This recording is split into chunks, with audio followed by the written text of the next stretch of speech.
बापू श्री और उनके सत्संग में पधारे हुए सभी भक्त भाई बहनों,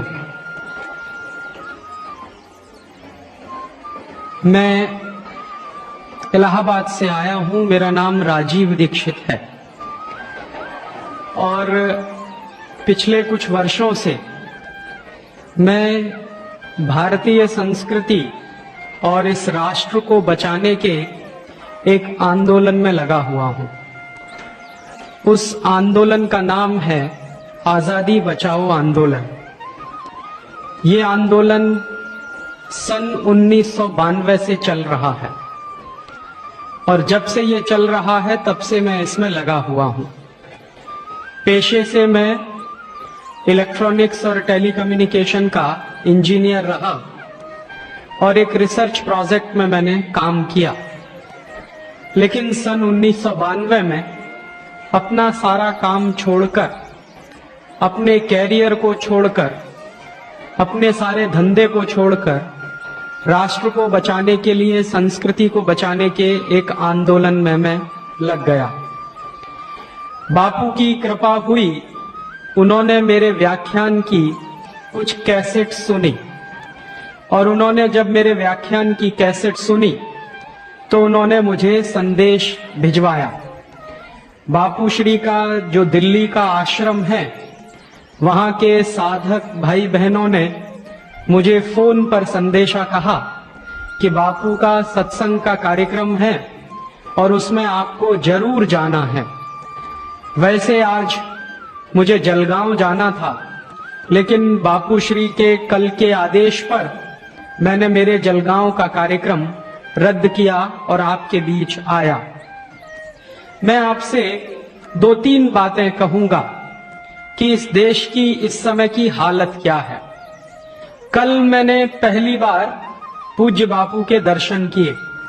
उसके पहले मैंने उनके कैसेट सुने थे, उनके बारे में सुना था, लेकिन दर्शन का लाभ कल मिला और कल लगभग 40 मिनट मैं उनके साथ रहा।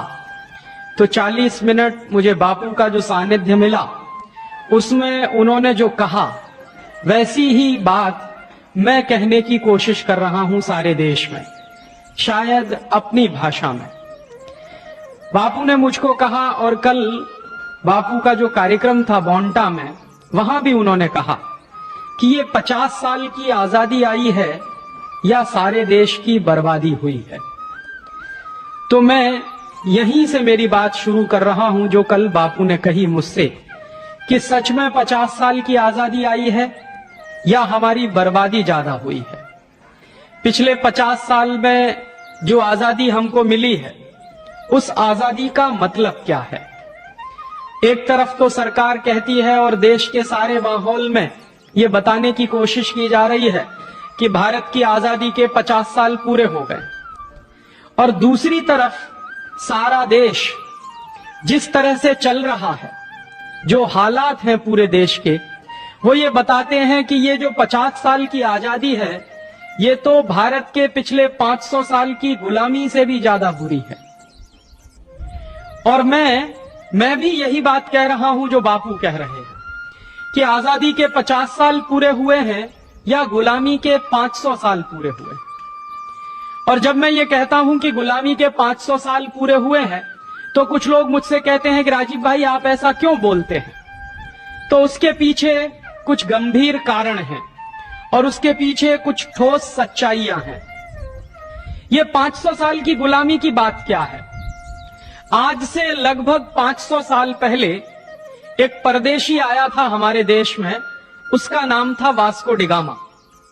20 मई 1498 को वास्को डिगामा भारत में आया और वास्को डिगामा जो भारत में आया, वहां से भारत के गुलामी की एक नींव पड़ी। पुर्तगालियों ने हमारे देश को गुलाम बनाया। वास्को डिगामा पुर्तगाल से आया था और इस देश में इतिहास में जो गलत काफी हम पढ़ते हैं और पढ़ाते हैं, तो हमको इतिहास में यह पढ़ाया जाता है कि वास्को डिगामा भारत की खोज करने के लिए आया था। ये बात सच नहीं है। वास्तविकता यह है कि वास्को डिगामा इस देश को ईसाई बनाने के लिए आया था। और वास्को डी गामा को ईसाईयत का प्रचार करने के लिए हिंदुस्तान में भेजा गया था। और वो कौन सी ऐसी बात है जिससे ये पता चलता है? सन 1492 का एक दस्तावेज मेरे पास है, एक डॉक्यूमेंट मेरे पास है सन 1492 का।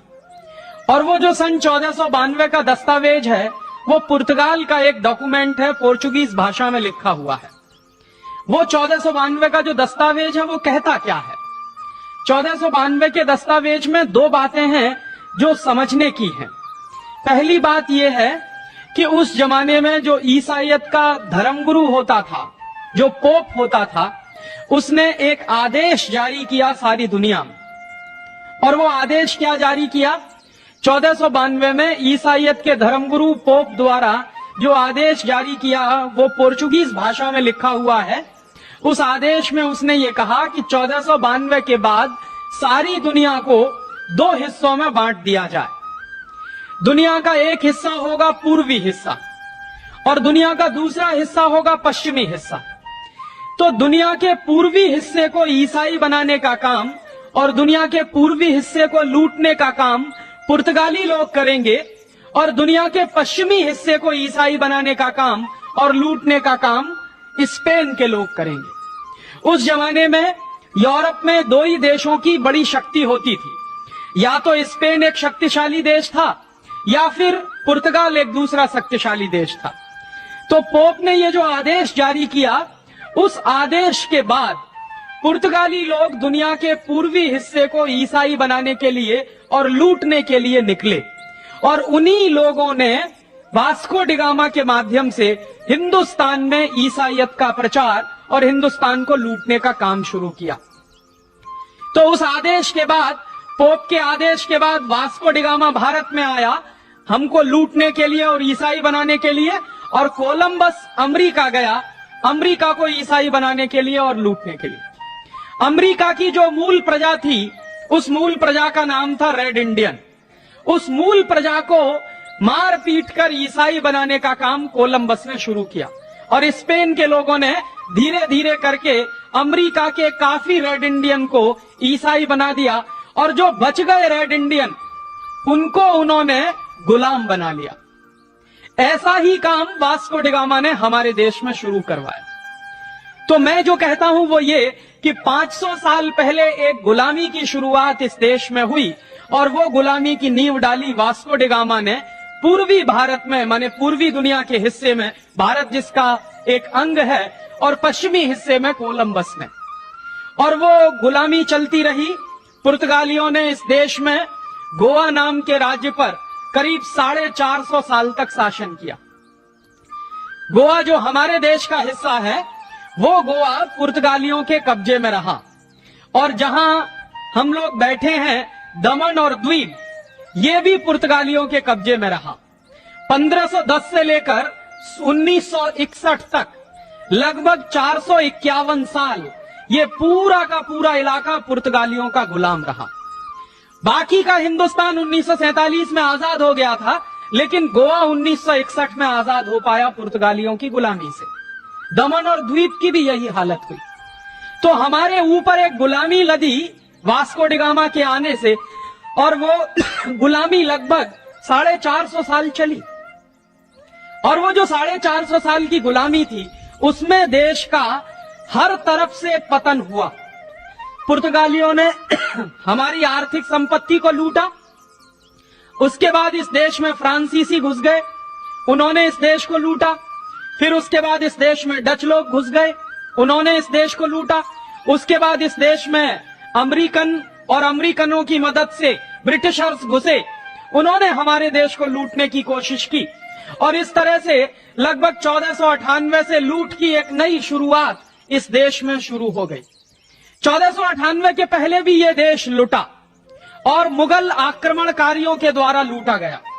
10वीं 11वीं शताब्दी के दौर में महमूद गजनवी जैसे लोग आए, उसके पहले मोहम्मद गौरी जैसे लोग आए, और वो लोग भी इस देश को लूटते रहे और यहां की संपत्ति ले जाते रहे। तो लगभग 10वीं 11वीं शताब्दी से इस देश की लूट के इतिहास का एक सिलसिला शुरू होता है। एक तरफ लूट है और दूसरी तरफ भारतीय संस्कृति के विनाश की बात है।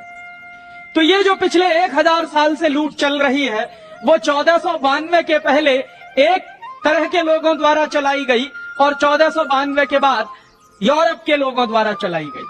1492 के पहले जो नॉन क्रिश्चियन जनता थी, जो मुस्लिम लोग थे, उन्होंने हमको लूटा और बर्बाद किया, और 1492 के बाद ये क्रिश्चियन लोग घुस गए, उन्होंने हमको लूटा और बर्बाद किया। सबसे ज्यादा बर्बादी हिंदुस्तान में आई पुर्तगालियों के कारण और अंग्रेजों के कारण। और अंग्रेजों ने जो इस देश को लूटने की एक व्यवस्था शुरू की, दुर्भाग्य से वो व्यवस्था आजादी के 50 साल के बाद भी चल रही है। और मैं जब ये कहता हूं कि आजादी के 50 साल या गुलामी के 500 साल, तो उसमें वही मुख्य बात है। अंग्रेजों ने, अंग्रेजों के पहले फ्रांसीसियों ने, फ्रांसीसियों के पहले डच ने, और डच लोगों के पहले पुर्तगालियों ने भारत में लूट की जो व्यवस्था कायम की थी, वही लूट की व्यवस्था आज भी चल रही है। और उसके मैं आपको कुछ ठोस उदाहरण देना चाहता हूं। अंग्रेजों ने इस देश को लूटने के लिए क्या किया, उसका एक छोटा सा उदाहरण देके मैं मेरी बात कहूं। सन 1813 का एक दस्तावेज मेरे पास है, लंदन की पार्लियामेंट का। लंदन में उस जमाने में हाउस ऑफ कॉमन्स चलता था, उस जमाने में हाउस ऑफ लॉर्ड्स नहीं होता था। तो हाउस ऑफ कॉमन्स में लंदन में एक बहस शुरू हुई। क्या बहस शुरू हुई? बहस का टाइटल यह था, how to Christianize India. London में अंग्रेज लोग अपने पार्लियामेंट में बैठकर, वहां के बड़े बड़े नेता इस बात पर बहस कर रहे थे 1813 के सन में कि हिंदुस्तान को ईसाई कैसे बनाया जाए। और इस बहस को जो चलाने वाला सबसे बड़ा अंग्रेजों का नेता माना जाता था, उसका नाम था विलियम विल्बरफोर्स। तो विलियम विल्बरफोर्स भाषण दे रहा था सन 1813 में ब्रिटिश पार्लियामेंट के हाउस ऑफ कॉमन्स में, और कह रहा था कि हिंदुस्तान को ईसाई बनाना हमारा सबसे पहला काम है। तो ईसाई बनाने का तरीका क्या होगा? तो उन लोगों ने जो पार्लियामेंट में बहस चलाई, उस बहस में से उन्होंने 3 बातें तय की और एक प्रस्ताव पारित किया। प्रस्ताव क्या पारित किया? प्रस्ताव यह पारित किया कि हिंदुस्तान को ईसाई बना देना है, हिंदुस्तान को क्रिश्चियन बना देना। और जब हिंदुस्तान क्रिश्चियन होगा तो वो अपने आप हमारे रास्ते पर चलना शुरू हो जाएगा। तो हिंदुस्तान क्रिश्चियन बनेगा कैसे? इस पर ब्रिटेन की पार्लियामेंट में बहस हुई और उनके नेताओं ने आपस में जो बहस की, उसके दस्तावेज मेरे पास हैं। और मैं एक पुस्तक लिख रहा हूं, आजादी के 50 साल या गुलामी के 500 साल। उस पुस्तक में वो सारे दस्तावेज मैं छापने जा रहा हूं, प्रकाशित करने जा रहा हूं। तो वो दस्तावेज में क्या उन्होंने तय किया है? उन्होंने तय किया कि हिंदुस्तान को अगर ईसाई बनाना है तो सबसे पहला काम हिंदुस्तान की आर्थिक व्यवस्था को तोड़ना पड़ेगा। हिंदुस्तान में ये जो संपत्ति है, ये जो धन है, इसको लूटना पड़ेगा और हिंदुस्तान को गरीब बनाना पड़ेगा। तो जब हिंदुस्तान गरीब हो जाएगा और जब हिंदुस्तान में भुखमरी आ जाएगी, तो यहां के लोग बहुत आसानी के साथ थोड़े थोड़े पैसे के लिए धर्म परिवर्तन शुरू कर देंगे।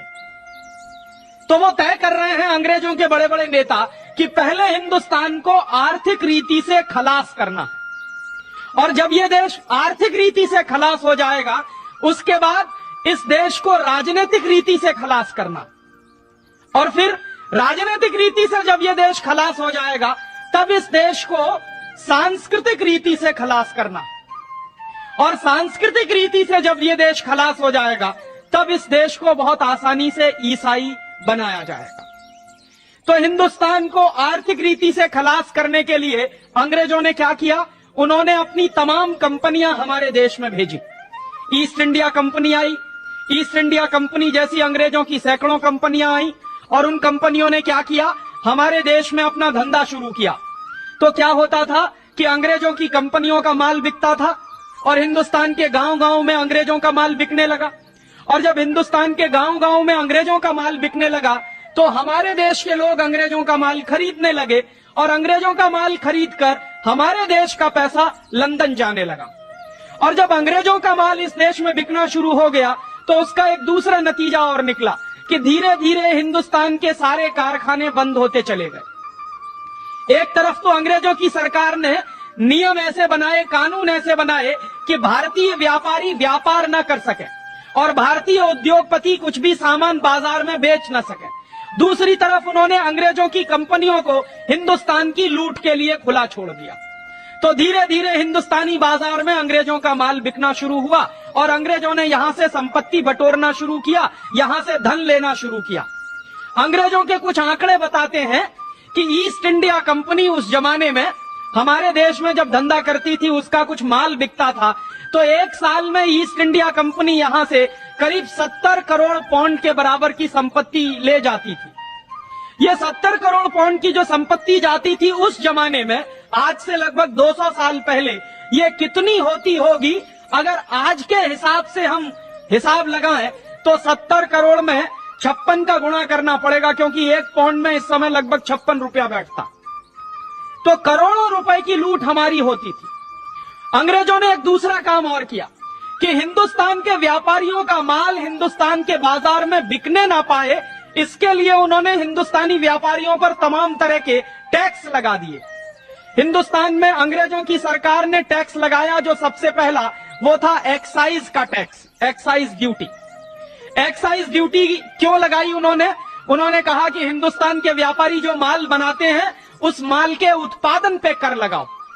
फिर उसके बाद अंग्रेजों ने एक दूसरा फैसला किया कि हिंदुस्तानी व्यापारी जो माल पैदा करते हैं उस पे कर देंगे और फिर उस माल की जब बिक्री होगी बाजार में तो उस पर भी कर लगा दो। तो उन्होंने माल की बिक्री पे सेल्स टैक्स लगा दिया। और उसके बाद एक तीसरा कर लगा दिया अंग्रेजों की सरकार ने कि जो माल बाजार में बिकेगा और उससे जो मुनाफा कमाएंगे हिंदुस्तानी व्यापारी, उस पर इनकम टैक्स लगा दो। तो पहले एक्साइज टैक्स लगाया, फिर सेल्स टैक्स लगा दिया, फिर इनकम टैक्स लगा दिया। फिर अंग्रेजों की सरकार ने 2 टैक्स और लगाए। एक टैक्स उन्होंने लगाया टोल टैक्स। हिंदुस्तान के व्यापारी अपने माल को एक गांव से दूसरे गांव में ले जाते हैं तो जगह जगह जो टोल टैक्स देना पड़ता है वो अंग्रेजों के जमाने का लगाया हुआ। और टोल टैक्स के बाद उन्होंने एक टैक्स और लगा दिया, ऑक्ट्रॉय का टैक्स।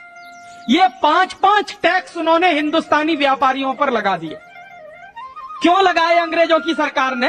अंग्रेजों की सरकार ने ये टैक्स इसलिए लगाए कि हिंदुस्तानी व्यापारियों पर अगर ज्यादा से ज्यादा कर लगा दिया जाएगा तो हिंदुस्तानी व्यापारी बर्बाद हो जाएंगे और अंग्रेजों का माल हिंदुस्तान में टैक्स फ्री कर दिया जाएगा तो अंग्रेजों का माल गांव गांव में बिकना शुरू हो जाएगा।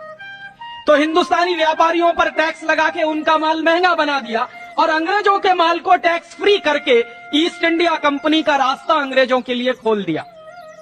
इसका नतीजा क्या निकला? इसका नतीजा ये निकला कि धीरे धीरे ये हिंदुस्तान, जो एक जमाने में दुनिया का सबसे बड़ा औद्योगिक देश था, 1835-1840 तक हम दुनिया के सबसे बड़े निर्यातक देश थे। अंग्रेजों की ही सरकार के आंकड़ों के अनुसार 1835 और 1840 में दुनिया का जो कुल व्यापार चलता था उस व्यापार में 33% हिस्सा हिंदुस्तानियों का होता था। तो एक जमाने में ये सारा देश दुनिया के कुल व्यापार का 1/3 व्यापार करता था। उसके बाद अंग्रेजों की सरकार ने ये जो टैक्स के कानून लगाए उसका नतीजा ये निकला कि दुनिया का सबसे बड़ा व्यापार करने वाला देश दुनिया का सबसे बड़ा भिखारी देश बन गया। दुर्भाग्य हमारा क्या है? अंग्रेजों की सरकार ने ये जो टैक्स लगाए 5-5, ये टैक्स आज आजादी के 50 साल के बाद भी लगे हुए हैं। और मेरे मन में यही प्रश्न उठता है कि अंग्रेजों की सरकार ने इस देश पर इनकम टैक्स लगाया, अंग्रेजों की सरकार ने व्यापारियों पर एक्साइज की ड्यूटी लगाई, अंग्रेजों की सरकार ने व्यापारियों पर टोल टैक्स और ऑक्ट्रॉय लगाया, तो अंग्रेज तो चले गए 1947 में, तो ये कानून भी चले जाने चाहिए थे टैक्स के। लेकिन दुर्भाग्य से वो टैक्स के सारे कानून आज भी हिंदुस्तानी व्यापारियों पर लगे हुए हैं। जिस तरह से अंग्रेजों के जमाने में हिंदुस्तानी व्यापारियों से टैक्स वसूला जाता था, वैसे ही आजादी के 50 साल के बाद भी ये काम किया जा रहा है। और इसलिए मैं मानता हूं कि अभी शायद आजादी आना बाकी है। और उन टैक्स के कानूनों के कारण जिस तरह हिंदुस्तानी व्यापारी बर्बाद हुए थे, वैसे ही आज हो रहे हैं। आज भी क्या चल रहा है? हिंदुस्तान में ग्लोबलाइजेशन और लिबरलाइजेशन के नाम पर विदेशियों को, विदेशी कंपनियों को खुली छूट मिल रही है और हिंदुस्तानी व्यापारियों पर लगातार टैक्स बढ़ा बढ़ा के उनको मारने का काम चल रहा है।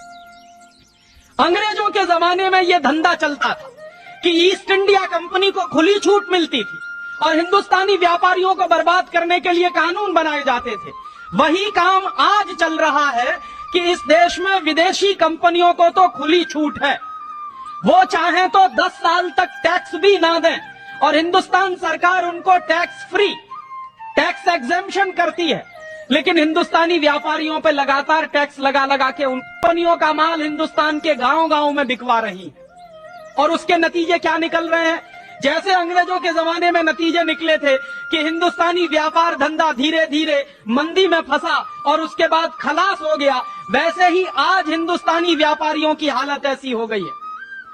यहां अगर कुछ व्यापारी भाई बैठे हों तो वो ये बात जानते हैं कि पिछले 40 साल में जितनी भयंकर मंदी इस साल आई है व्यापार में, उद्योग में, उतनी भयंकर मंदी कभी नहीं आई इस देश में। ये जो भयंकर मंदी चल रही है इस देश में आजकल, वो भयंकर मंदी उन नीतियों का परिणाम है जो अंग्रेजों के जमाने में लागू की गई थी और आज भी चल रही है। और इसलिए मैं कहता हूं कि हम अभी भी शायद पूरी तरह से आजाद नहीं है।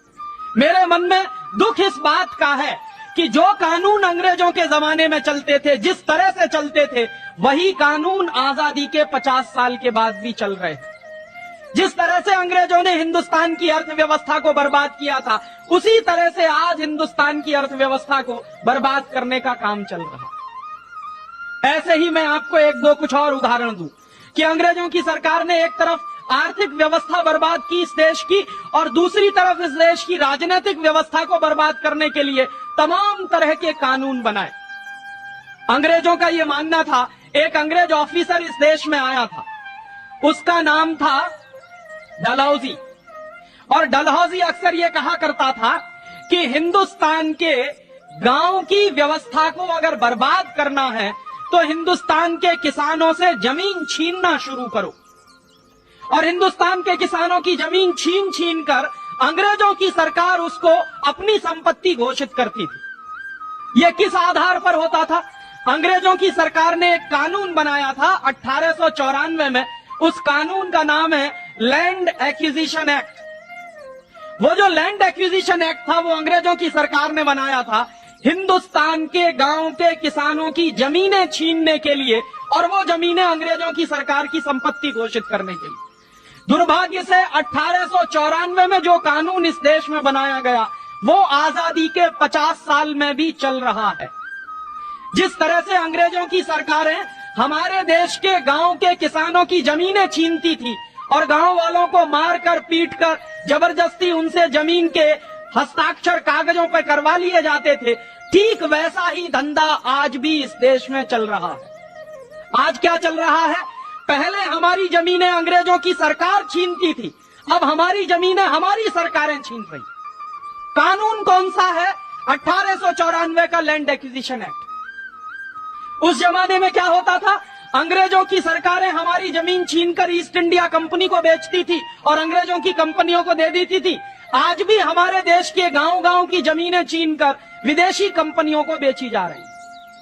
सन 1991 से लेकर सन 1997 के जून के महीने तक हिंदुस्तान में 70,000 हेक्टेयर जमीन गांव के किसानों से छीनकर परदेशी कंपनियों को बेच दी गई और वो गांव वाले मारे मारे सारे देश में घूम रहे हैं।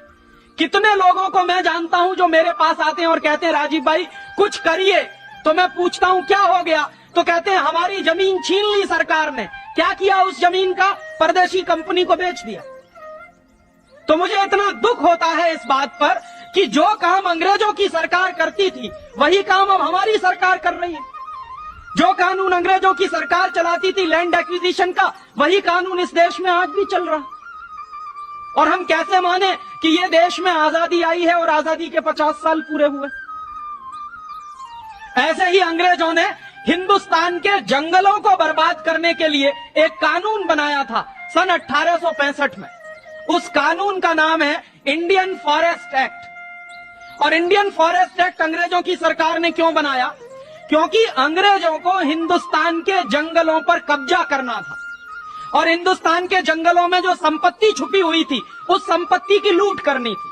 हमारे देश के जो जंगल हैं, उन जंगलों में सोने की खदानें हैं, चांदी की खदानें हैं, कोलसा की खदानें हैं, तमाम तरह की बेशकीमती धातुएं वहां मिलती हैं।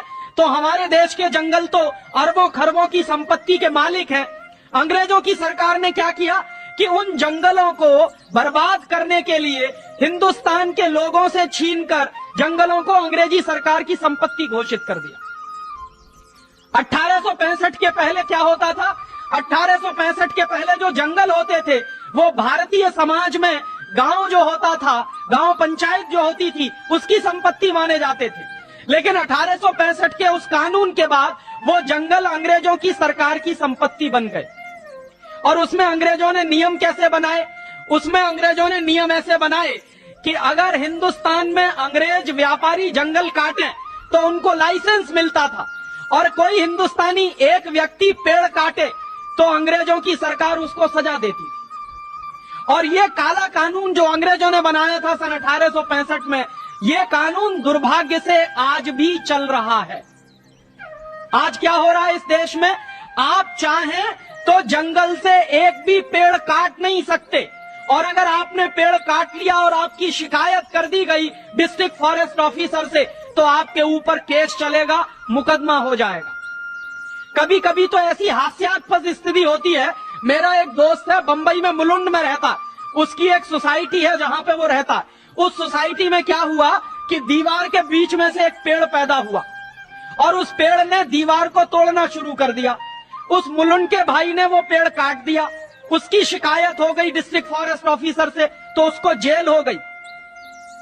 और एक दिन वो मेरे पास आया कि राजीव भाई, मैंने मेरे घर में लगाया हुआ पेड़ जो मुझे परेशानी कर रहा था वो काटा, तो मुझ पर शिकायत हुई और मुझे जेल हो गई। तो मैंने कहा दुर्भाग्य तुम्हारा ये है कि ये जो कानून है जिसके आधार पर तुमको जेल हुई, ये अंग्रेजों के जमाने का बनाया हुआ है। और दूसरे बाजू में हमारे देश में क्या होता है? तमाम परदेशी कंपनियां हैं हमारे देश में जो सिगरेट बनाती हैं, और इस देश में सिगरेट बनाने वाली बड़ी बड़ी कंपनियां हर साल सैकड़ों करोड़ पेड़ काटती हैं, क्योंकि सिगरेट बनाने के लिए जो कागज चाहिए वो पेड़ काटने से ही बनता है। तो सिगरेट बनाने के लिए परदेशी कंपनियां हर साल सैकड़ों करोड़ पेड़ काटती हैं, उनको लाइसेंस मिला हुआ है, लेकिन कोई हिंदुस्तानी भाई अगर एक पेड़ काटे तो उसको जेल हो जाती है। कानून कौन सा है? अंग्रेजों के जमाने का बनाया हुआ। शोषण क्या चल रहा है? जो अंग्रेजों के जमाने में शोषण चलता था वैसा ही शोषण आज चल रहा। जो जंगल पहले गांव समाज की संपत्ति होते थे, गांव की संपत्ति होते थे, उनको अंग्रेजों की सरकार ने अपनी संपत्ति बना लिया, और वही आज भी चल रहा है इस देश में। तो मुझे लगता था कि 1865 का वो कानून जो अंग्रेजों ने चलाया इस देश में, वो 1947 में खत्म हो जाना चाहिए था, क्योंकि अंग्रेज चले गए 1947 में, लेकिन वही आज भी चल रहा है। और इसलिए मैं कहता हूं कि जो अंग्रेजों के जमाने की गुलामी थी वही गुलामी आज भी चल रही है। कभी कभी मेरे कुछ दोस्त हैं जो मुझसे मजाक में एक बात कहते हैं कि राजीव, तुम इतनी अंग्रेजों की बुराई करते हो, अगर अंग्रेज नहीं आए होते तो हिंदुस्तान में कभी न्याय की पद्धति नहीं आई होती। तो न्याय की पद्धति माने हमारे देश में जो कोर्ट चलते हैं, लोअर कोर्ट चलता है, हाई कोर्ट चलता है, सुप्रीम कोर्ट चलता है, तो जितने न्यायालय चलते हैं हमारे देश में, ये सब जिस न्याय पद्धति पर चलते हैं वो अंग्रेजों की बनाई हुई है। और उसका एक कानून, उस कानून का नाम है आईपीसी, इंडियन पीनल कोड। ये आईपीसी का कानून हिंदुस्तान में अंग्रेजों ने चालू किया था सन 1860 में। और ये जो आईपीसी का कानून बनाया था इस देश में, वो अंग्रेजों ने क्यों बनाया था? अंग्रेजों के उस जमाने की जो पार्लियामेंट है, उसमें जब बहस चल रही थी तो बहस ये चल रही थी कि हिंदुस्तान की समाज की व्यवस्था को अगर खलास करना है तो हिंदुस्तान की न्याय पद्धति को तोड़ना पड़ेगा और हिंदुस्तान की शिक्षण पद्धति को तोड़ना पड़ेगा। तो हिंदुस्तान की न्याय पद्धति को तोड़ने के लिए अंग्रेजों ने अपनी न्याय पद्धति इस देश में लागू की, आईपीसी, सीआरपीसी और सीपीसी वाली। और हिंदुस्तान की शिक्षण पद्धति और हिंदुस्तान के गुरुकुलों को बर्बाद करने के लिए अंग्रेजों ने इस देश में अंग्रेजियत के स्कूल चलाए, कॉन्वेंट स्कूल चलाए। एक अंग्रेज ऑफिसर था, उसका नाम था मैकॉले। मैकॉले इन दोनों काम के लिए जिम्मेदार था। मैकॉले अक्सर यह कहा करता था कि जिस समाज से न्याय खत्म हो जाता है वो समाज बर्बाद हो जाता है, और जिस समाज से शिक्षण खत्म हो जाता है वो समाज भी बर्बाद हो जाता है। तो मैकॉले ने दोनों ही काम किए। भारतीय समाज से न्याय व्यवस्था खत्म करने के लिए उसने अंग्रेजों की न्याय पद्धति चालू की। वही न्याय पद्धति आज भी चल रही है इस देश में। 1860 में आईपीसी कानून बना था। पता नहीं 1860 में हमारे देश की क्या हालत थी। वो 1860 का कानून आज से लगभग 140 साल पुराना कानून आज भी चल रहा है इस देश में। और उसमें व्यवस्था क्या है? मेरे बहुत सारे दोस्त मुझको ये कहते हैं कि अगर अंग्रेज नहीं आए होते तो ये तुम्हारे देश में जो न्याय पद्धति आई है ये नहीं आई होती।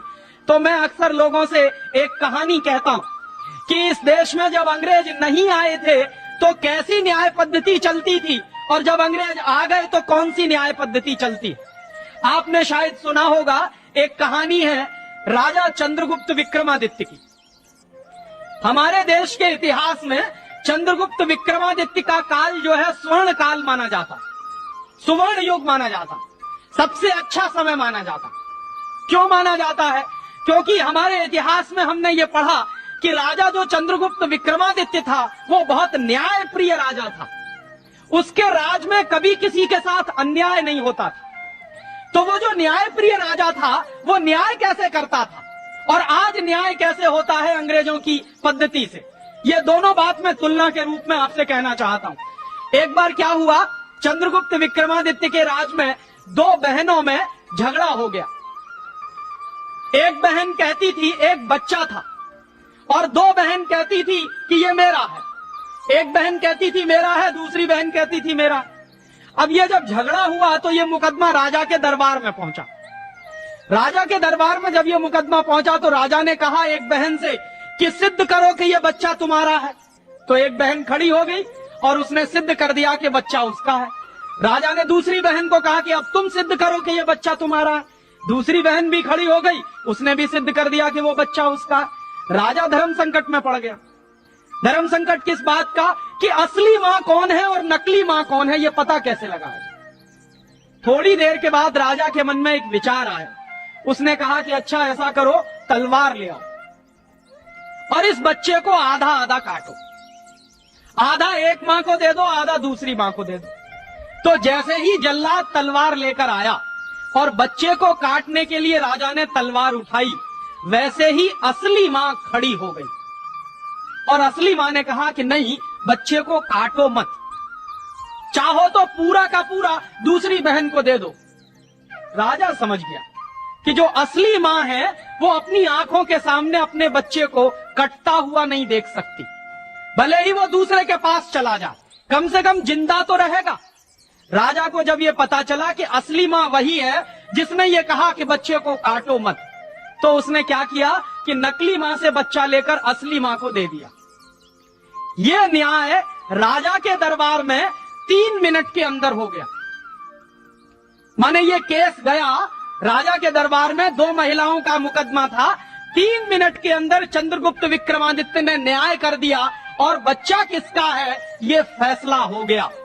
अंग्रेजों की न्याय पद्धति जो चलती है, उस न्याय पद्धति में अगर आप इस केस को लेकर सुप्रीम कोर्ट चले जाइए, हाई कोर्ट चले जाइए या किसी लोअर कोर्ट में चले जाइए, तो मैं आपको गारंटी से कह सकता हूं कि कम से कम आपको 20 साल लग जाएगा। यह तय नहीं हो पाएगा कि कौन असली मां है और कौन नकली मां है। जब चंद्रगुप्त विक्रमादित्य का राज चलता था तो किसी भी मुकदमे का फैसला 3 मिनट में होता था और न्याय मिलता था। आज अंग्रेजों की न्याय पद्धति चलती है, आईपीसी की, सीआरपीसी की, सीपीसी की, तो 20-20 साल लग जाते हैं और फैसला नहीं हो पाता कि कौन अपराधी है और कौन अपराधी नहीं। तो जब अंग्रेज नहीं आए थे तो ऐसी न्याय पद्धति हमारे देश में चलती थी, और जब अंग्रेज आए तो उन्होंने भारतीय न्याय पद्धति का सत्यानाश कर दिया। और दुर्भाग्य से वही न्याय पद्धति ये चल रही है इस देश में। ये न्याय पद्धति क्या है? इसमें किसी को न्याय नहीं मिलता। मुकदमे का फैसला होता है कानून के आधार पर। अगर वो कानून गलत है तो गलत फैसला होगा। कानून बनाता कौन है? कानून बनाते हैं हमारे पार्लियामेंट में बैठे हुए बड़े बड़े चोर और बदमाश।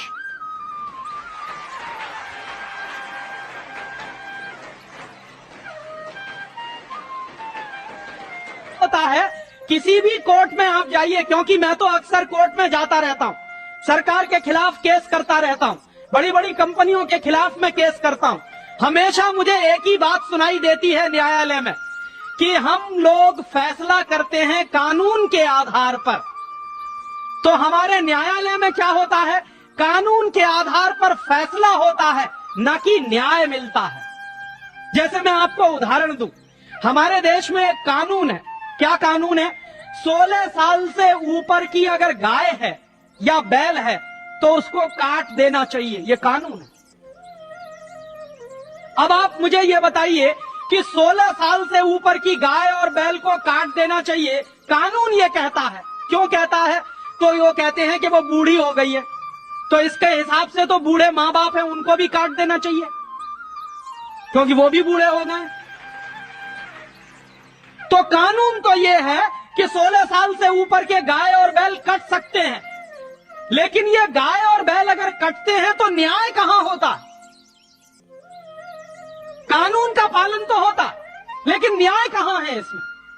क्योंकि प्रकृति में कोई भी जीव अगर बना है तो भारतीय संस्कृति के अनुसार किसी भी जीव की हिंसा करने का अधिकार हमको नहीं है। चींटी को भी मेरी मां आटा डालती है। एक दिन मैंने मेरी मां से पूछा कि तुम चींटी को आटा क्यों डालती हो, कीड़ी को आटा क्यों डालती हो? तो उसने कहा कि मैं मेरे धर्म का पालन करती हूं। तो जिस देश में कीड़ी को आटा डालने से धर्म का पालन होता हो, उस देश में गाय बैल काटे जाते हैं कानून के आधार पर। यह न्याय कहां है? यह तो सरासर अन्याय है। और गाय बैल काटने के लिए कानून किसने बनाया है? अंग्रेजों ने बनाया। 1850 के आसपास से अंग्रेजों की सरकार ने इस देश में गाय काटने के लिए कत्ल कारखाने खोले। क्यों खोले? अंग्रेजों का यह मानना था कि जो गाय है वो हिंदुस्तान के समाज का केंद्र बिंदु है। क्यों? क्योंकि मेरे हिंदू धर्म में और हिंदू धर्म की मान्यताओं के अनुसार यह कहा जाता है कि गाय में 33 करोड़ देवी देवता रहते हैं और गाय का दान इस देश में सबसे बड़ा दान है।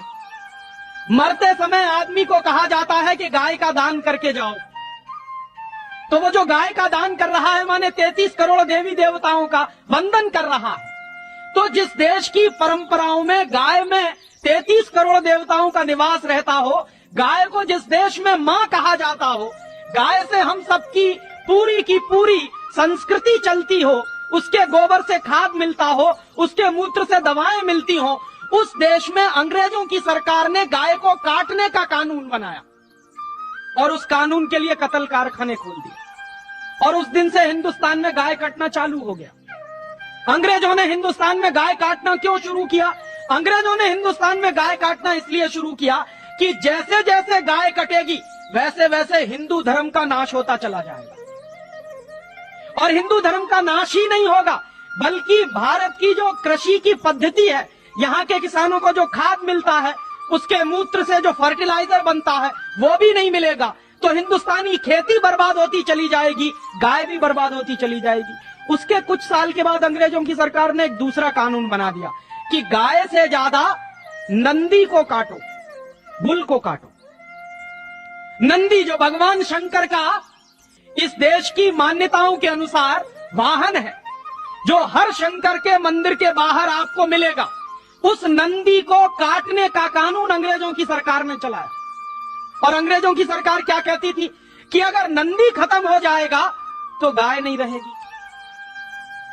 और अगर नंदी खत्म हो जाएगा गाय नहीं रहेगी, बची हुई गाय को हम काट देंगे तो हिंदुस्तानी लोग वैसे ही सांस्कृतिक रूप से गुलाम होते चले जाएंगे और हिंदुस्तानी व्यवस्था से अंग्रेजियत की व्यवस्था में आते चले जाएंगे। दुर्भाग्य से वो कानून अंग्रेजों की सरकार ने चलाए थे और उस जमाने में अंग्रेजों की सरकार ने 350 कत्ल कारखाने खोले थे। उस कानून के आधार पर। आज क्या हालत है आपको मालूम है? 1947 में हम आजाद हो गए और 1947 में जब हम आजाद हुए तो मुझको लगता था कि अंग्रेजों के जमाने का ये जो गाय को काटने का कानून है, नंदी को काटने का कानून है और वो जो 350 कत्ल कारखाने हैं वो सब बंद हो गए होंगे, क्योंकि अंग्रेजों की सरकार तो अत्याचारी सरकार थी। वो सरकार तो इस देश को बर्बाद करने के लिए बनाई गई थी, तो इसलिए वो कानून तो खत्म हो गए होंगे। लेकिन मैं आपको आज बहुत ही दुख और दुर्भाग्य से कह रहा हूं कि अंग्रेजों के जमाने में तो 350 कत्ल कारखाने थे। आज आजादी के 50 साल में 1997 में इस देश में 36,000 कत्ल कारखाने हैं। माने उस जमाने में गाय कम कटती थी, 350 कत्ल कारखाने थे। अब आजादी के 50 साल में उससे ज्यादा कटती है और 36,000 कत्ल कारखाने। कानून कौन सा है? अंग्रेजों के जमाने का बनाया हुआ गाय के कत्ल का कानून। अंग्रेजों की सरकार क्या कहती थी कि कुछ लोगों को गाय का कत्ल करके मांस बेचना है और उनको अपनी जीविका चलानी है, तो वो कहते थे कि हर व्यक्ति को जीविका चलाने का फंडामेंटल राइट है, तो जो लोग गाय का मांस बेचकर जीविका चलाते हैं उनको भी जीविका चलाने का अधिकार है।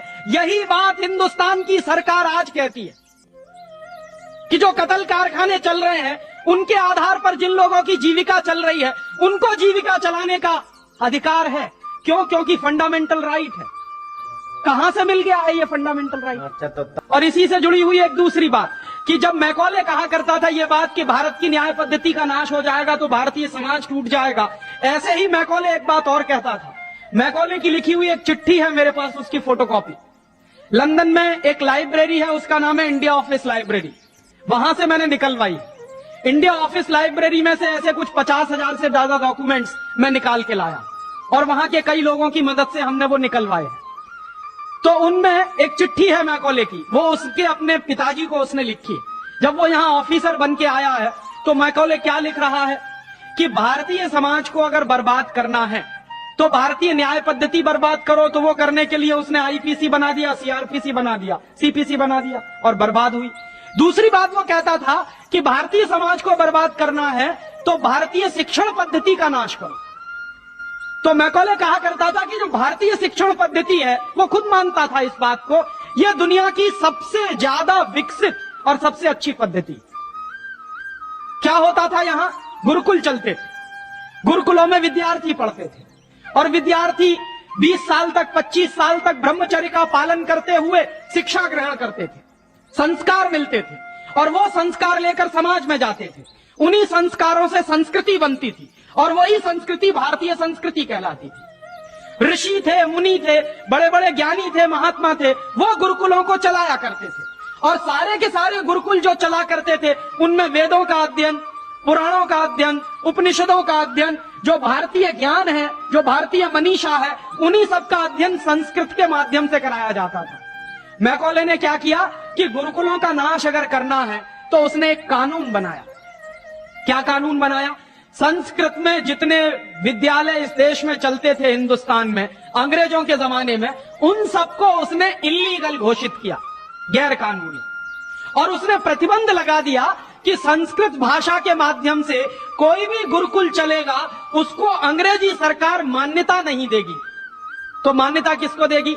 अंग्रेजी के माध्यम से जो कॉन्वेंट स्कूल चलेंगे उनको अंग्रेजी सरकार मान्यता देगी और उसके लिए बाकायदा उसने कानून बनाया। उस कानून का नाम है इंडियन एजुकेशन एक्ट और ये इंडियन एजुकेशन एक्ट लागू हुआ 1858 में, आज से लगभग 140 साल पहले।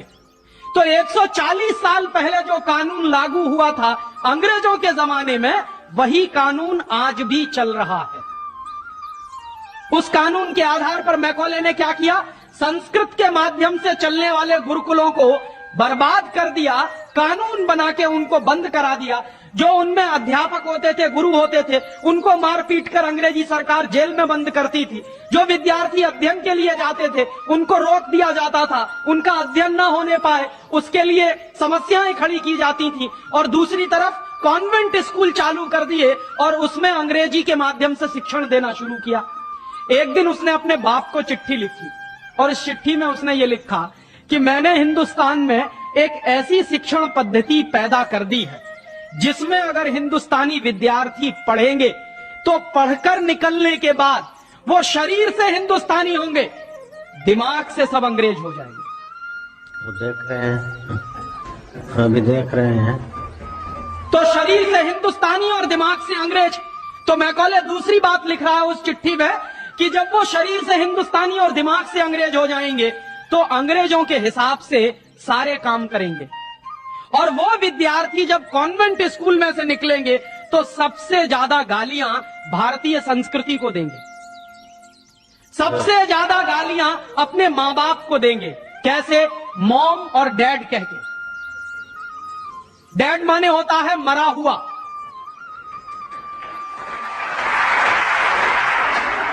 और मम्मी माने होता है शव।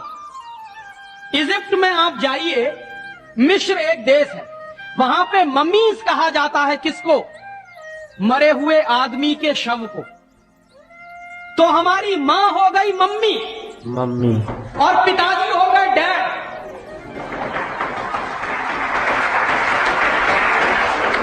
आया कहां से ये? मैकॉले ने डाल दिया हमारे दिमाग में। और मैं ये कहता हूं कि मैकॉले तो मर गया, उसका बाप भी मर गया, सब मर गए, भगवान उनकी आत्मा को शांति दे, लेकिन उसकी जो आत्मा है वो हम सब में प्रवेश कर गई है। और कैसे प्रवेश कर गई है? मैं आपको ये इतिहास की सच्चाई बता रहा हूं कि जिस जमाने में मैकॉले ने इस देश में सबसे पहला कॉन्वेंट स्कूल खोला था कलकत्ता में, वो कॉन्वेंट स्कूल चला नहीं, बंद हो गया। क्यों बंद हो गया? क्योंकि कोई भी भारतीय मां बाप अपने बच्चे को कॉन्वेंट में पढ़ाने को नहीं भेजता था। अंग्रेजों के जमाने की बात बता रहा हूं। अंग्रेज अपनी पूरी ताकत लगाकर भी इस देश में कॉन्वेंट स्कूल चला नहीं पाए, लेकिन अंग्रेजों के जाने के बाद गांव गांव में, गली गली में कॉन्वेंट स्कूल चल रहे हैं। और ऐसे मम्मी डैडी पैदा हुए हैं इस देश में जो बच्चे का जन्म लेने के पहले रजिस्ट्रेशन करवाए आते हैं कॉन्वेंट स्कूलों। कहते हैं कि अगर रजिस्ट्रेशन नहीं कराया तो एडमिशन नहीं मिलेगा। तो कॉन्वेंट स्कूल में पढ़ाना बहुत जरूरी है बच्चे को। और मैं अक्सर पूछता हूं कि काहे को पढ़ाते हैं कॉन्वेंट स्कूल में? तो कहते हैं राजीव भाई, जब हमारा बच्चा कॉन्वेंट में पढ़ेगा तो बहुत स्मार्ट बन जाएगा। तो मैं पलट के पूछता हूं कि जरा बताइए स्मार्टनेस क्या होती है? तो अक्सर मां बाप मुझे जवाब देते हैं जो दिल्ली बंबई में रहते हैं कि हम बच्चे को कॉन्वेंट में इसलिए पढ़ने को भेजते हैं कि जब वो कॉन्वेंट में पढ़ेगा तो टाई लगाएगा, मोजे जूते पहनेगा, बढ़िया सूट है। तो अंग्रेजों के देश में टाई इसलिए लगाई जाती है कि वहां ठंडी बहुत पड़ती है, सर्दी बहुत पड़ती है, और एक साल में 6 महीने भयंकर बर्फ पड़ती है। कभी कभी तो ये हालत होती है कि 6-7 महीने सूर्य भगवान के दर्शन नहीं होते। और वहां की जलवायु ऐसी है कि आज अगर सूर्य निकला तो जरूरी नहीं है कि कल भी निकलेगा, परसों भी निकलेगा, नरसों भी निकलेगा। भारत में ऐसा नहीं है। आज अगर निकला है तो कल भी निकलेगा, परसों भी निकलेगा, 3 महीने बाद भी निकलेगा, 1 साल बाद भी निकलेगा, ऐसे ही निकलेगा। इंग्लैंड के लोग ये गारंटी से नहीं कह सकते। तो वहां ठंडी बहुत पड़ती है, सर्दी बहुत पड़ती है। और जिन देशों में सर्दी बहुत पड़ती है, ठंडी बहुत पड़ती है, वहां के लोगों को अक्सर जुकाम बहुत होता, नाक चलती है। तो जो नाक चलती है तो उस नाक को पोंछने के लिए बार बार जेब से रूमाल निकालना पड़ता। तो उन्होंने क्या किया कि एक रूमाल गले में लटका लो जो नाक पोंछने के काम आएगा। और टाई का माने क्या होता है? अंग्रेजी का शब्द है TIE। टाई का माने होता है गले के चारों तरफ लटकाया गया कोई कपड़ा। किस काम आता है वहां पर? नाक पोंछने के। क्यों करते हैं? क्योंकि ठंडी बहुत पड़ती है, सर्दी बहुत पड़ती है। हमारे देश में तो 1 साल में 9 महीने गर्मी पड़ती है, और यहां गुजरात में तो 12 महीने गर्मी पड़ती है। मैं तो यूपी का रहने वाला हूं, वहां थोड़ी बहुत ठंडी जरूर पड़ती है, यहां तो बिल्कुल नहीं पड़ती। तो वहां तो इसलिए टाई लगाते हैं कि उनको जरूरत है उसकी। हम हमारे बच्चों को क्यों लटका रहे हैं अपने गले में टाई? मर गए अंग्रेज और चला गया मैकॉले, लेकिन उसकी आत्मा का वास हम सब में हो गया। जिसको देखो वो कॉन्वेंट स्कूल में घुसा रहा है अपने बच्चों को, जिसको देखो वो अंग्रेजियत की तरफ ले जा रहा है। शर्म की बात है, शर्म की बात है, सावधान होना चाहिए। एक बार बंबई में मैंने एक जगह व्याख्यान में पूछा, पढ़े लिखे कुछ लोग बैठे थे, कि आप अपने बच्चों को कॉन्वेंट में क्यों भेजते हैं? आपको मालूम है कॉन्वेंट का मतलब क्या होता? यूरोप के देशों में कॉन्वेंट का मतलब क्या होता? यूरोप में हजारों साल एक परंपरा रही है जो हमारे यहां कोई सोच भी नहीं सकता उसके बारे में। यूरोप की परंपरा क्या रही है हजारों साल? वहां बच्चे लावारिस छोड़े जाते। आज भी यूरोप के देशों में, अमेरिका में आधे से ज्यादा बच्चे लावारिस तरीके से बड़े होते। और यह परंपरा आज से 100-150 साल पहले तो बड़ी भयंकर थी। तो यूरोप में क्या होता था कि बच्चा पैदा हुआ, छोड़ दिया चर्च के सामने, छोड़ दिया अनाथ आश्रम में, छोड़ दिया किसी और संस्था में, वहां बड़ा होगा। तो जो लावारिस बच्चे वहां पैदा होते, उन लावारिस बच्चों की पढ़ाई लिखाई, उनकी व्यवस्था करने का काम जिस जगह पर किया जाता है उसको कहते हैं कॉन्वेंट। हाँ बड़ा तुम्हारे कॉन्वेंट में जा रहे हैं। कॉन्वेंट का माने होता है लावारिस बच्चों के पढ़ने लिखने का स्थान। माने जिन बच्चों के मां नहीं है, जिनके बाप नहीं है, जिनके दादा दादी नहीं है, जिनका कोई कुटुंबीजन नहीं है, उन बच्चों को पढ़ाने के लिए जो स्कूल चलाए गए यूरोप में, उनको कॉन्वेंट स्कूल कहते हैं। तो हम हमारे बच्चों को कॉन्वेंट में क्यों भेज रहे हैं? हाय राम, तौबा तौबा। यहां तो मां भी है और बाप भी है, लेकिन हम इतने बेवकूफ हो गए हैं कि मां बाप के रहते हुए बच्चे को लावारिस बनाने के लिए कॉन्वेंट में भेज रहे हैं। और वहां जाके बच्चे पढ़ते हैं तो क्या पढ़ते हैं? कल जो बापू कह रहे थे किस्से में, वही बंबई में एक दंपत्ति ने मुझे कहा, पति पत्नी थे, कहने लगे राजीव भाई अगर बच्चा अंग्रेजी नहीं पढ़ेगा तो पीछे रह जाएगा। तो मैंने उनसे पूछा आपको मालूम है दुनिया में कितने देशों में अंग्रेजी चलती है? तो कहने लगे अंग्रेजी तो अंतर्राष्ट्रीय भाषा है। मैंने कहा आपको तब जानकारी नहीं है। दुनिया में इस समय 200 देश हैं जो संयुक्त राष्ट्र संघ के नक्शे पर हैं, और उन 200 देशों में से मात्र 12 देशों में अंग्रेजी चलती है।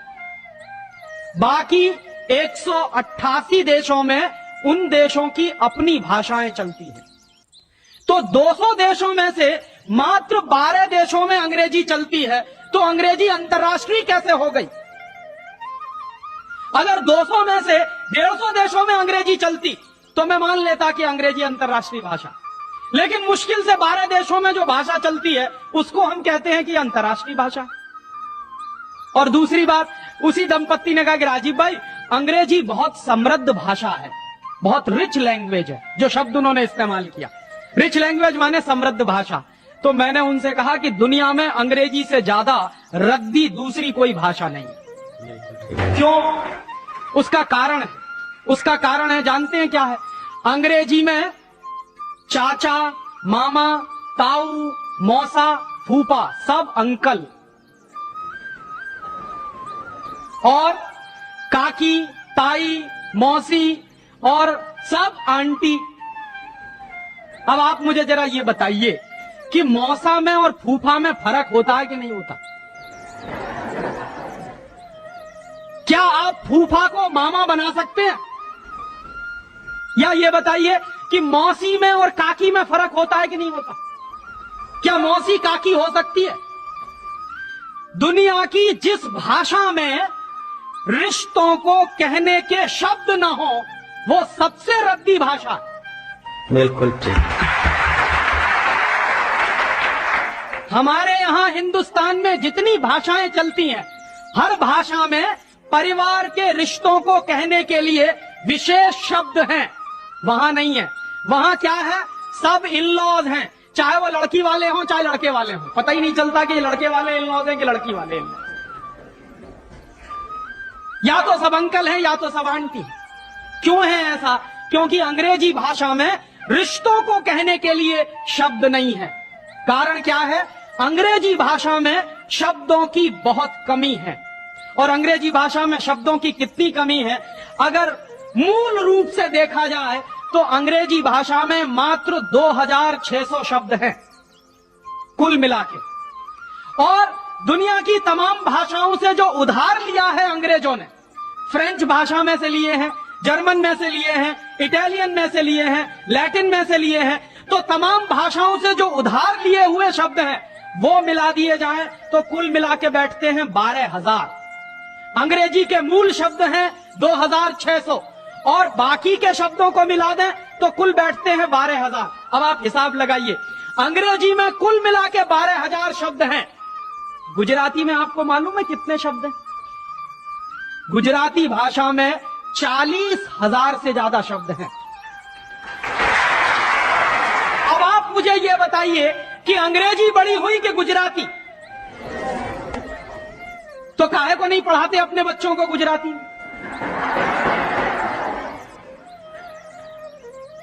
और एक दूसरा उदाहरण दूं कि अंग्रेजी में कुल मिला के 12,000 शब्द हैं और मराठी भाषा है हमारे देश की, उसमें इस समय 48,000 शब्द हैं।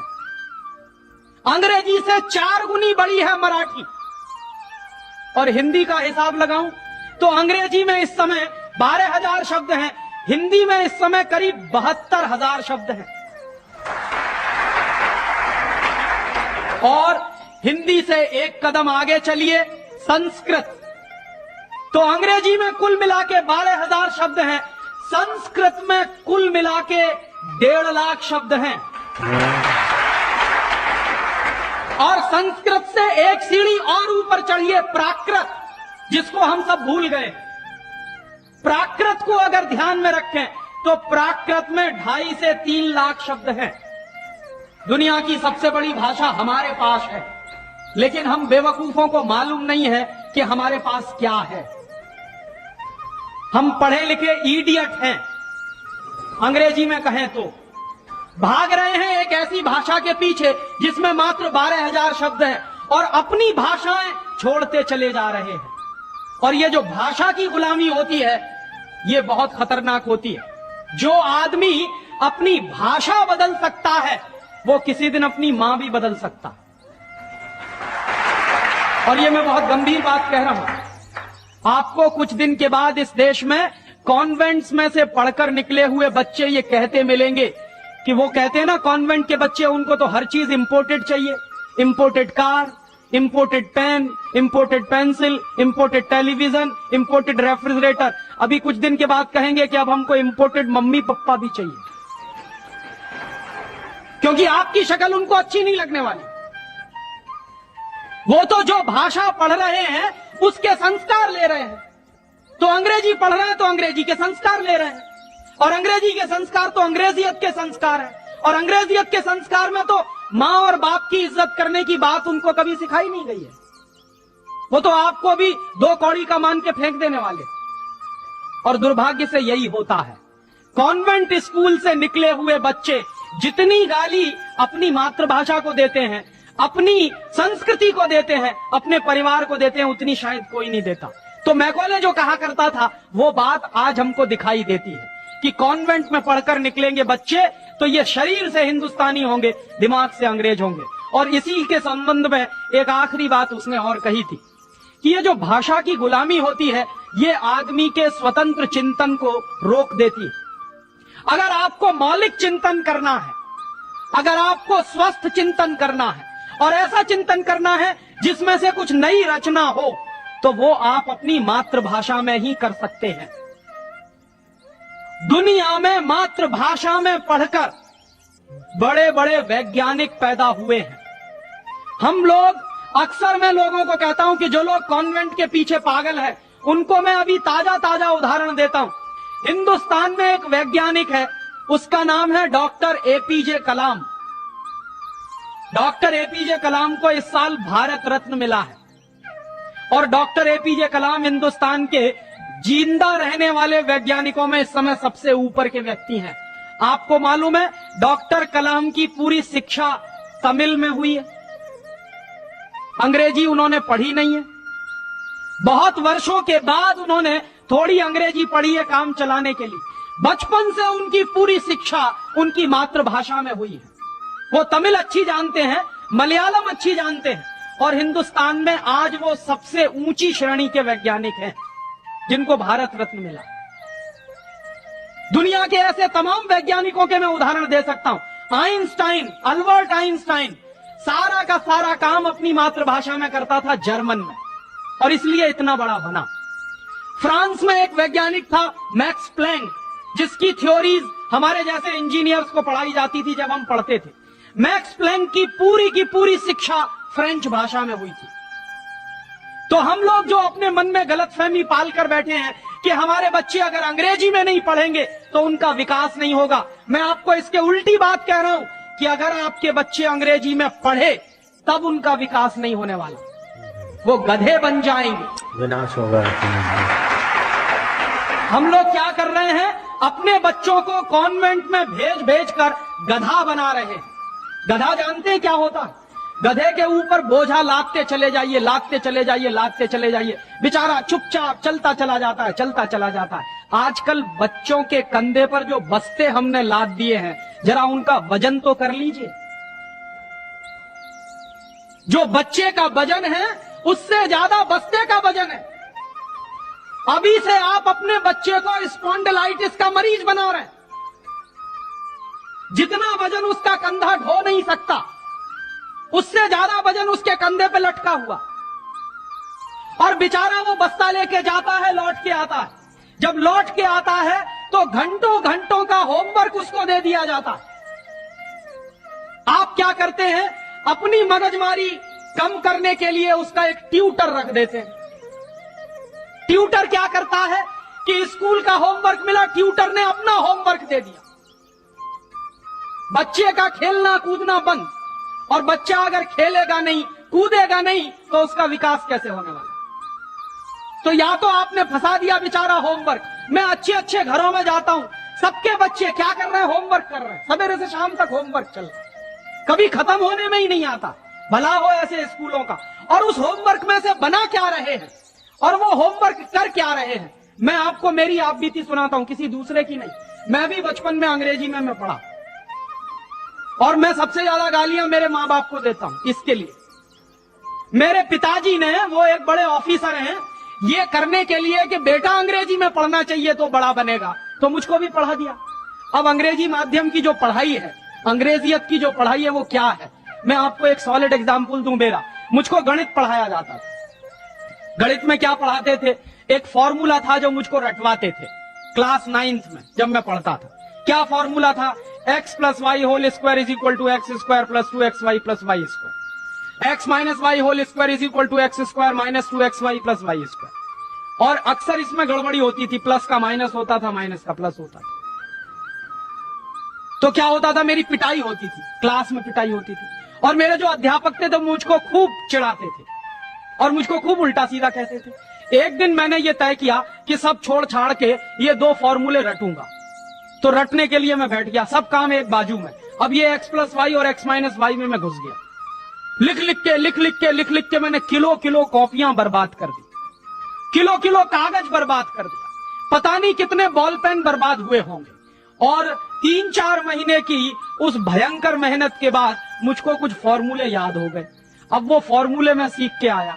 दुर्भाग्य से मैं बताऊं कि 3-4 महीने के सैकड़ों घंटे बर्बाद करके, अपना खून सुखा के, मार खा के, बेइज्जती बर्दाश्त करके मैंने जो फॉर्मूले पढ़े, वो मेरे जीवन में आज तक कभी काम में नहीं आए। और दूसरे बाजू में मेरी मां ने, जो बहुत पढ़ी लिखी नहीं है, मुझको एक फॉर्मूला सिखाया। क्या सिखाया? एक पहाड़ा सिखाया। आधा, सवाया, 1.5 गुना, 2.5 गुना, 3 गुना, 3.5 गुना, ये मुझे सिखाया। और वो मेरे जीवन में रोज काम आता। लेकिन कहा क्या जाता है कि मेरी मां तो पढ़ी लिखी नहीं है, पीएचडी नहीं किया उसने। तो जो बिना पीएचडी होल्डर है, जिसने कुछ पढ़ा लिखा नहीं है, आज की भाषा में, उसने मुझे ऐसी चीज सिखाई जो जीवन में रोज काम आती है। और जो बड़े बड़े पीएचडी होल्डर प्रोफेसर ने मुझे सिखाया, वो जीवन में कभी काम नहीं आया। और आप अपने बच्चों को यही पढ़ा रहे हैं। कॉन्वेंट स्कूल के जितने क्यूरिकुलम हैं और उसमें बच्चे जो कुछ पढ़ रहे हैं, उसमें से 95% बेकार जाने वाला है। उस 95% का उनके जीवन में कभी कोई इस्तेमाल होने वाला नहीं। ये आप कहिए तो मैं जहां कहिए वहां लिख कर दे दूं, क्योंकि मैं भुगत चुका हूं इस बात को। और वो जो 95% आप पढ़ा रहे हैं, आपके बच्चे के अगर काम नहीं आने वाला है तो उसके लिए आप लाखों रुपए बर्बाद कर रहे हैं, करोड़ों घंटे बर्बाद कर रहे हैं। उस बच्चे का मन मस्तिष्क आपने दबा दिया है होमवर्क के नीचे, झूठी शान और प्रतिष्ठा में। आप अपने बच्चों को गधा नहीं बना रहे तो क्या बना रहे?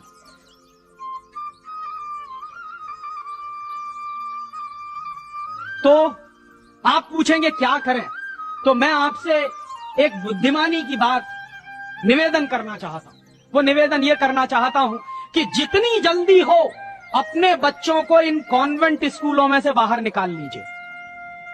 और बढ़िया बात है। ये कॉन्वेंट स्कूल में इसलिए भी भेजना बंद करिए कि भारतीय संस्कृति में पिता सिर्फ एक होता है, लेकिन कॉन्वेंट स्कूल में एक फादर भी होता है।